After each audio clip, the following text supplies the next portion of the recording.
Hi hello guys, ಎಲ್ಲರಿಗೂ ನಮಸ್ಕಾರ. ನಾನು ನಿಮ್ಮ ಪ್ರೀತಿಯ ನಿಮ್ಮ ಹುಡುಗ ಮಾತಾಡ್ತೀನಿ. ಏನಪ್ಪ ಅಂತಂದರೆ ನಾನಿವತ್ತು ನನ್ನ ಐರಾವತನ ಬಿಟ್ಟು ನಾನು ನಡ್ಕೊಂಡು ಹೋಗ್ತಾಯಿದ್ದೀನಿ. ನಮ್ಮ ಐರಾವತನಿಗೆ ಪೆಟ್ರೋಲ್ ಖಾಲಿ ಆಗಿಬಿಟ್ಟೈತಂತೆ. ಅದಕ್ಕೆ ನಾನು ಪಾದಯಾತ್ರೆ ಮಾಡ್ತಾ ಹೋಗ್ತಾಯಿದ್ದೀನಿ ಕಾಲೇಜ್ ಕಡೆ. ನಾನೀಗ ನನ್ನ ಫ್ರೆಂಡಿಗೆ ಕಾಲ್ ಮಾಡಿದ್ದೆ, ಬರ್ತಾಯಿದ್ದೀನಿ ಬಾ, ವಾಲ್ಮೀಕಿ ಸರ್ಕಲ್ ಹತ್ರ ಇದ್ದೀನಿ ಅಂತ ಅಂದ. ಹೋಗೋಣ ಅವನ ಹತ್ರ. Let's go guys.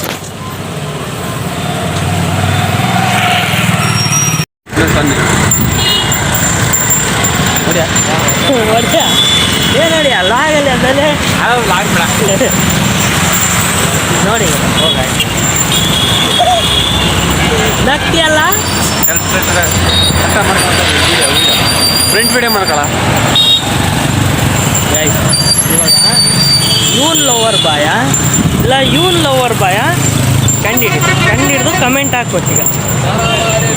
ಇವ್ನು ನೋಡಿ ಎಲ್ಲರೂ ಲವರ್ ಬಾಯ್, ಇವನು ಲವರ್ ಬಾಯ್, ಬಾಬು ನಾವು ಲವರ್ ಬಾಯ್ ಅಲ್ಲಪ್ಪ. ಗೊತ್ತಾ ನಿಂದು? ನೀನು ಲವರ್ ಬಾಯ್. ನಾ ಅದು ತೋರ್ಸದು ನೋಡ್ರಿ ತಾಣ ಮಚ್ಚ ಆಫ್ ಮಾಡು. ಗೋವಿಂದ ಗೋವಿಂದ ಹಾಯ್ ನೋಡಲಿಲ್ಲಲೇ ಹಾಯ್ ಹೇಳ.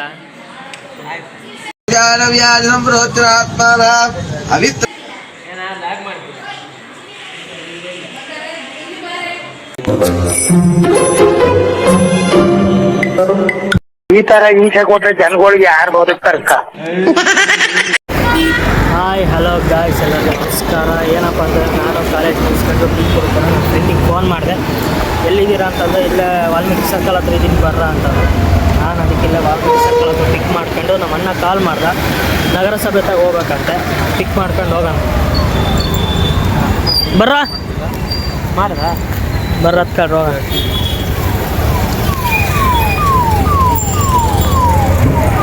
ಸರಿ ಬಿಡು.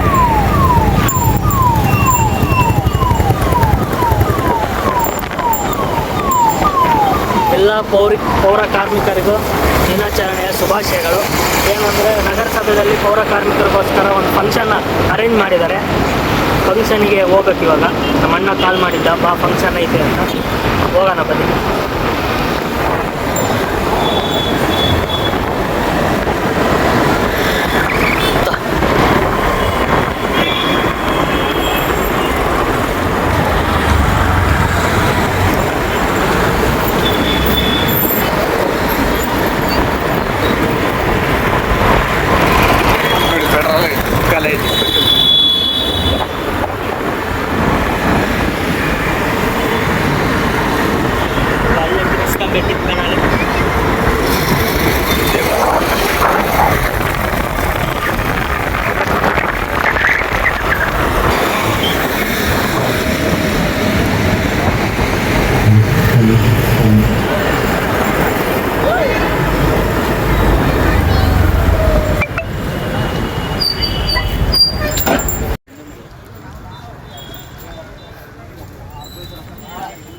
ನಾನು ನಮ್ಮ ಅಣ್ಣನಿಗೆ ಕಾಲ್ ಮಾಡಿದೆ, ಇಲ್ಲೇ ಫಂಕ್ಷನ್ ಹತ್ರ ಇದ್ದೀನಿ ಬಾ ಅಂತ ಅಂದ. ನಾವು ಅದಕ್ಕೆ ಫಂಕ್ಷನ್ ಹತ್ರ ಹೋಗೋಣ ಅಂತ ಬಂದೆ.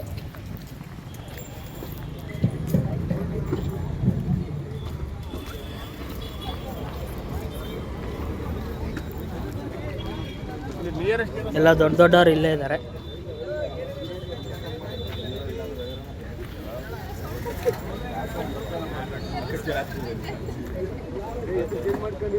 ಇನ್ನು ಬರೋರಿದ್ದಾರೆ, ಎಲ್ಲರೂ ಬರ್ತಾರೆ. ಬರ್ರಿ ನಮ್ಮ ಅಣ್ಣನ ಮಾತಾಡ್ಸಕ್ಕೆ ಹೋಗೋಣ.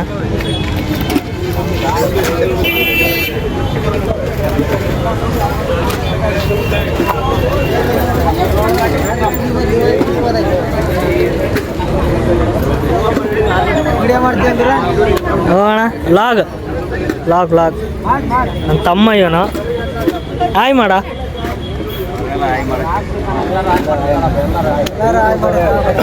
ನಮ್ಮ ಖಳನಾಯಕ ಇವತ್ತು ನೈಟು ನಾಟಕ ಇದೆ. ಎಲ್ಲರೂ ನಾಟಕಕ್ಕೆ ಬರ್ರಿ, ಚೆನ್ನಾಗಿದೆ ಎಲ್ಲ ನಾಟಕ ನೋಡ್ರಿ. ಮಾತಾಡೋಣ. ಏನು ಮಾತಾಡೋಣ, ನಿನ್ನ ಬಗ್ಗೆ ಮಾತಾಡೋದು ಭಾಳ ಇದೆ. ಅಲ್ಲ, ನನ್ನ ಬಗ್ಗೆ ಇಲ್ಲಿ ಪೌರ ಕಾರ್ಮಿಕರ ದಿನಾಚರಣೆ ಇವತ್ತು. ಇಲ್ಲಿ ಪೌರ ಕಾರ್ಮಿಕರ ದಿನ ನಡೀತಿದೆ. ಹಾಗಾಗಿ ಇವತ್ತು ಎಲ್ಲ ಗಣ್ಯಾತಿಗಳು ಬರ್ತಿದ್ದಾರೆ. ಹೀಗಾಗಿ ನಮಗೂ ಪೌರ ಕಾರ್ಮಿಕರಿಗೂ ಡ್ರೈವರ್ಗೂ ಒಂದು ಸಣ್ಣದಾಗಿ ಗಿಫ್ಟ್ ಕೊಡ್ತಿದ್ದಾರೆ, ಒಂದು ಶಾಲು ಹೊದಿಸ್ತಾರೆ. ನೆಕ್ಸ್ಟು ಸಂಜೆ 9 ಗಂಟೆಗೆ ನಾಟಕ ಸ್ಟಾರ್ಟ್ ಆಗುತ್ತೆ. ಎಲ್ಲರೂ ಈ ಹುಡುಗನ ಸಬ್ಸ್ಕ್ರೈಬ್ ಮಾಡಿರೋಂಥ ಎಲ್ಲ ಅಭಿಮಾನಿಗಳು ಬಂದು ನಮ್ಮ ನಾಟಕಕ್ಕೆ ಪ್ರೋತ್ಸಾಹಿಸ್ಬೇಕಂತ ಈ ಮಾತಲ್ಲಿ ವಿನಂತಿ ಮಾಡ್ಬೋದು.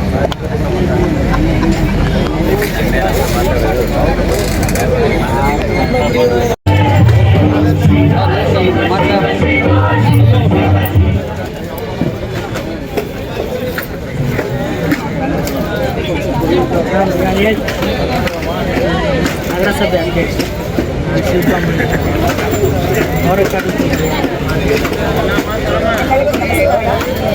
ನಾಡಿನ ಸಮಸ್ತ ಪೌರ ಕಾರ್ಮಿಕರಿಗೆ ಪೌರ ಕಾರ್ಮಿಕರ ದಿನಾಚರಣೆಯ ಶುಭಾಶಯಗಳನ್ನು ನಾನು ತಿಳಿಸ್ತಾ ಇದ್ದೀನಿ. ನಮ್ಮ ನಗರವನ್ನು ಸ್ವಚ್ಛವಾಗಿರುವಂತಹ ಎಲ್ಲ ಪೌರ ಕಾರ್ಮಿಕರಿಗೆ ಅವರ ಸೇವೆಯನ್ನು ಗುರುತಿಸಿ ಅವರಿಗೆ ಇವತ್ತಿನ ದಿನ ಶ್ಲಾಘಿಸುವಂತಹ ದಿನ. ಇವತ್ತು ನಮ್ಮ ನಾಡು, ನಮ್ಮ ನಗರ ಇಷ್ಟು ಸ್ವಚ್ಛವಾಗಿದೆ ಅಂದರೆ ಅದಕ್ಕೆ ಮುಖ್ಯ ಕಾರಣ ಪೌರ ಕಾರ್ಮಿಕರು. ಅವರೆಲ್ಲರಿಗೂ ನಾನು ಕೈ ಎತ್ತಿ ಮುಗಿದ್ದೀನಿ. ಅವರು ಕೆಲಸ ತುಂಬ ನೀಟಾಗಿ ಮಾಡ್ತಾ ಇದ್ದಾರೆ. ನಾವೆಲ್ಲ ನಮ್ಮ ಆರೋಗ್ಯ ಇಷ್ಟು ಚೆನ್ನಾಗಿದೆ ಅಂದರೆ ಅವ್ರು ಸ್ವಚ್ಛ ಮಾಡ್ತಾ ಇರೋ ಕಾರಣಕ್ಕೋಸ್ಕರನೇ ಅವರೆಲ್ಲರಿಗೂ ನಾವು ಬೆಲೆ ಕೊಡಬೇಕು. ಎಲ್ಲರೂ ರೀತಿಯಲ್ಲಿ ಅವ್ರ ಕೆಲಸನ ಯಾರೊಬ್ಬರು ಕೀಳಾಗಿ ನೋಡಬಾರ್ದು ಅಂತ ಈ ಸಂದರ್ಭದಲ್ಲಿ ಹೇಳ್ತಾ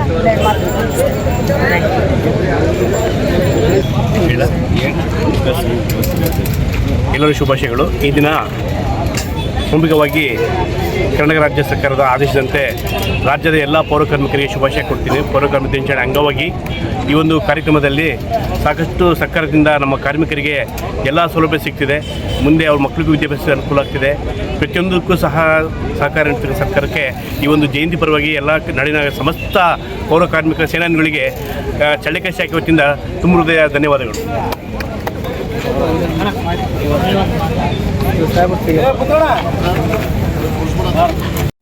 ಪೌರ ಕಾರ್ಮಿಕರ ದಿನಾಚರಣೆ ಈಗಾಗಲೇ 14ನೇ ವರ್ಷದಿಂದ ನಡೆದಿದ್ರೆ, ನಾನು 13ನೇ ವರ್ಷದಲ್ಲಿ ಈ ಕಾರ್ಯಕ್ರಮದಲ್ಲಿ ಭಾಗವಹಿಸಿದ್ದೀನಿ ಚಳ್ಳಕೆರೆ ನಗರದಲ್ಲಿ. ನಿಮ್ಮಲ್ಲಿ ಖಂಡಿತವಾಗಲೂ ಈ ಸಭೆಯನ್ನು ಈಗಾಗಲೇ ಉದ್ದೇಶಿಸಿ ಪ್ರಾಸ್ತಾವಿಕವಾಗಿ ನಮ್ಮ ತಿಪ್ಪೇಸ್ವಾಮಿಯವರು ಈ ಕಾರ್ಯಕ್ರಮವನ್ನು ಉದ್ದೇಶಿಸಿ ಅವರು ಪ್ರಾಸ್ತಾವಿಕವಾಗಿ ವಿಚಾರಣೆಯನ್ನು ಮಾಡಿದ್ದಾರೆ. ವಿಚಾರಗಳನ್ನು ಮುಂದಿಟ್ಟಿದ್ದಾರೆ.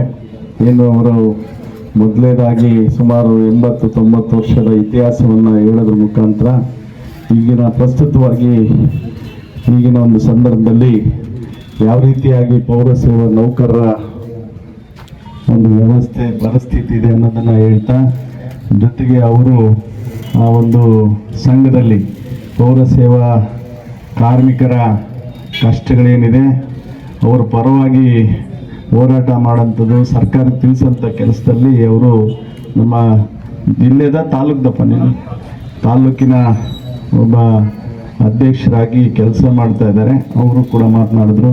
ನಮ್ಮ ಭೂತಪ್ಪನವರು ಸಮುದಾಯ ಸಂಘಟನಾಧಿಕಾರಿಗಳು ಅವರು ಕೂಡ ನಿರೂಪಣೆಯನ್ನು ಮಾಡೋ ಸಂದರ್ಭದಲ್ಲಿ ಅವರು ಕೆಲವೊಂದು ವಿಷಯಗಳನ್ನು ಚರ್ಚೆ ಮಾಡ್ತಾ ಇದ್ದಾರೆ. ಸಭೆಯನ್ನು ಉದ್ದೇಶಿಸಿ ನಮ್ಮ ನಗರಸಭೆ ಅಧ್ಯಕ್ಷರು, ಉಪಾಧ್ಯಕ್ಷರು ಮಾಜಿ ಶ್ರೀಮತಿ ಕವಿತಾ ಬೋರಣ್ಣವ್ರು ಮಾತನಾಡಿದ್ರು, ನಮ್ಮ ವೀರಭದ್ರಪ್ಪನವ್ರು ಮಾತನಾಡಿದ್ರು, ನಮ್ಮ ಮಲ್ಲಿಕಾರ್ಜುನವರು ಮಾತನಾಡಿದ್ರು, ರಾಘವೇಂದ್ರವ್ರು ಮಾತನಾಡಿದ್ರು, ಬದ್ರಿಯವರು ಮಾತನಾಡಿದ್ರು, ನಮ್ಮ ಪೌರಾಯುಕ್ತರು ಮಾತನಾಡಿದ್ರು. ಈಗಾಗಲೇ ಎಲ್ಲರೂ ಮಾತನಾಡಿ ತಿಳಿಸಿರುವಂತೆ ಖಂಡಿತವಾಗಿ ಎಲ್ಲರೂ ತಮ್ಮ ಸೇವೆಯನ್ನು ಪೌರ ನೌಕರರು ಏನಿದ್ರೆ ಪೌರ ಸೇವಾ ನೌಕರರು, ಕಾರ್ಮಿಕರು, ವಿಶೇಷವಾಗಿ ನೌಕರರಿಗೂ ಕಾರ್ಮಿಕರಿಗೂ ವ್ಯತ್ಯಾಸ ಇದೆ.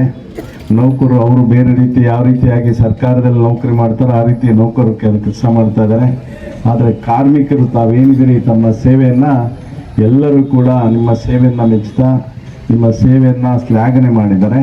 ಖಂಡಿತವಾಗಲೂ ನಾನು ಕೂಡ ಅವರ ಮಾತುಗಳೆಲ್ಲನ ಅನುಮೋದಿಸ್ತಾ, ಇಂಥ ಒಂದು ಸಂದರ್ಭದಲ್ಲಿ ಏನು ನಮ್ಮ ಪೌರ ನೌಕರರು, ಪೌರ ಸೇವಾ ಕಾರ್ಮಿಕರು ಏನಿದ್ದಾರೆ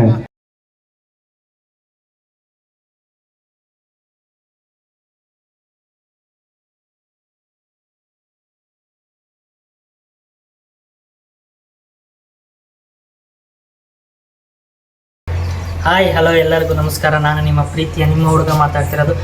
ಏನಪ್ಪ ಅಂತಂದರೆ ಈ ನನ್ನ ವಿಡಿಯೋ ನೋಡಿರ್ಬೋದು ಫಸ್ಟಿಂದನೂ. ಇವತ್ತು ಪೌರ ಕಾರ್ಮಿಕರ ದಿನಾಚರಣೆ. ಪೌರ ಕಾರ್ಮಿಕರ ದಿನಾಚರಣೆ ಅಂದರೆ ನಮಗೆಲ್ಲರಿಗೂ ಒಂಥರ ಖುಷಿ ವಿಚಾರ. ಆದರೆ ಪೌರ ಕಾರ್ಮಿಕರಿಗೆ ಇದು ಖುಷಿ ವಿಚಾರನೂ ಇಲ್ಲೋ ಗೊತ್ತಿಲ್ಲ. ಯಾಕಂದರೆ ಅವರು ಕಷ್ಟಪಡ್ತಾ ಇರ್ತಾರೆ, ಏನೇನೋ ಮಾಡ್ತಾರೆ. ನಮ್ಮ ಅಕ್ಕಪಕ್ಕ ಮನೆ ಇರೋ ಸ್ವಚ್ಛತೆನೆಲ್ಲ ಕ್ಲೀನ್ ಮಾಡ್ತಿರ್ತಾರೆ. ನಾವು ಅವ್ರ ಮೇಲೆಲ್ಲ ದಬ್ಬಾಳಿಕೆ ಮಾಡ್ಕೊಂಡು ಅದನ್ನು ಮಾಡಪ್ಪ ಇದನ್ನು ಮಾಡಪ್ಪ ಅಂತ ಹೇಳ್ತಾ ಇರ್ತೀವಿ. ಅವ್ರು ಬೇಸರನೇ ಮಾಡ್ಕೊಂಡಿಲ್ಲಂಗೆ ಆಯ್ತಣ್ಣ ಮಾಡ್ತೀವಣ್ಣ ಅಂತ ಮಾಡ್ಕೊಂಡು ಹೋಗ್ತಿರ್ತಾರೆ. ₹1 ಪೈಸೆನೂ ಸಮೇತ ಇಸ್ಕೊಳೋದಿಲ್ಲ. ನಮ್ಮ ಪೌರ ಕಾರ್ಮಿಕರನ್ನು ನೋಡಿದ್ರೆ ನಮಗೆ ಹೆಮ್ಮೆ ಅನ್ನಿಸ್ಬೇಕು, ಹೆಮ್ಮೆ ಅನ್ನಿಸ್ತಾ ಇದೆ. ನಗರಸಭೆಯಲ್ಲಿ ಇರೋರಿಗೆಲ್ಲರಿಗೂ ಇವತ್ತು ಎಷ್ಟೋ ಜನಕ್ಕೆ ಬೇಸರನೂ ಆಗಿರುತ್ತೆ, ಖುಷಿನೂ ಆಗಿರುತ್ತೆ. ಬೇಸರ ಎಷ್ಟು ಜನಕ್ಕಾಗಿರುತ್ತೋ, ಖುಷಿ ಎಷ್ಟು ಜನಕ್ಕಾಗಿರುತ್ತೆ ಅಂತಲೂ ಗೊತ್ತಿಲ್ಲ. ಅದೇ ಹೇಳ್ದಂಗೆ ಎಷ್ಟೋ ಜನಕ್ಕೆ ಖುಷಿಯಾಗಿರುತ್ತೆ, ಎಷ್ಟೋ ಜನಕ್ಕೆ ಬೇಸರ ಆಗಿರುತ್ತೆ. ನನ್ನ ಹತ್ರ ಸ್ವಲ್ಪ ಜನ ಪೌರ ಕಾರ್ಮಿಕರು ಬಂದು ನನ್ನ ಹತ್ರ ಒಂದು ದುಃಖದ ವಿಚಾರ ಹಂಚ್ಕೊಂಡ್ರು. ಏನಪ್ಪ ಅಂತಂದರೆ ಇವಾಗ ನಗರಸಭೆಯಲ್ಲಿ ಪರ್ಮನೆಂಟ್ ಆಗಿರೋರು ಇರ್ತಾರೆ, ಪರ್ಮನೆಂಟ್ ಆಗದಿದ್ದವರು ಇರ್ತಾರೆ. ಪರ್ಮನೆಂಟ್ ಆಗಿರೋರಿಗೆ ಸ್ವಲ್ಪ ಫೆಸಿಲಿಟೀಸ್ ಆಗಲಿ, ಮನೆ ಆಗಲಿ, ಏನೇ ಆಗಲಿ ಸ್ವಲ್ಪ ಚೆನ್ನಾಗಿರುತ್ತೆ.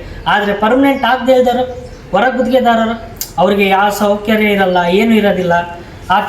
ಈ ಥರ ನಮಗೆ ಭೇದ ಭಾವ ಮಾಡ್ತಿದ್ದಾರೆ, ತಾರತಮ್ಯ ಮಾಡ್ತಿದ್ದಾರೆ ಅಂತ ನನ್ನ ಹತ್ರ ಬಂದು ಹಂಚ್ಕೊಂಡ್ರು. ನನಗೂ ತುಂಬ ಬೇಸರ ಆಯಿತು. ಈ ಸರ್ಕಾರಕ್ಕೆ ನಾನು ಒಂದೆರಡು ಕೈ ಜೋಡಿಸಿ ಮಾತಾಡ್ತಾ ಇದ್ದೀನಿ. ಏನಪ್ಪ ಅಂತಂದರೆ ಇದು ಮನವಿ ಅಂತಲೇ ತಿಳ್ಕೊಳ್ರಿ, ರಿಕ್ವೆಸ್ಟ್ ಅಂತ ತಿಳ್ಕೊಳ್ರಿ.